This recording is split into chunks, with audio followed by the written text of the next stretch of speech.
Hi guys, this is Kelvin and you're watching One Traveler. A new mysterious coronavirus, later known as COVID-19, was first reported by the Chinese health officials on 31st December 2019. It has, as today, become a global pandemic outbreak with almost 553,000 cases reported worldwide.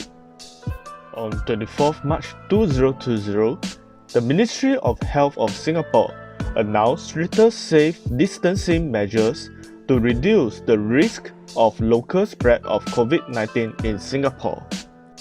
So today, I decided to visit Causeway Point, a family-oriented shopping mall in the north of Singapore, to see what are some of the measures implemented since the announcement.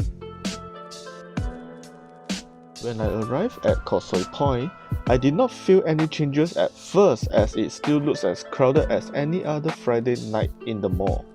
All these changes when I move deeper into the mall as I am greeted by a gantry that is set up to limit the number of people entering the mall to prevent overcrowding. Then I am greeted by an empty atrium as all atrium sales and promotional activities has to be suspended. Individual retailers can also be seen implementing social distancing measures such as queue markers or alternate seating arrangements to ensure everyone is at least 1 meter from each other. Those with multiple entry points also made special adjustments to reduce their entry points to limit the number of people entering their shop premises to minimize overcrowding.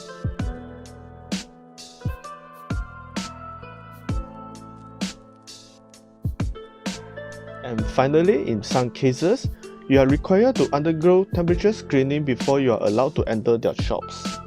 So remember, all these measures are implemented to reduce the risk of local spread of COVID-19 in Singapore. So let us all be social responsible because together we can overcome. Thanks for watching. Bye.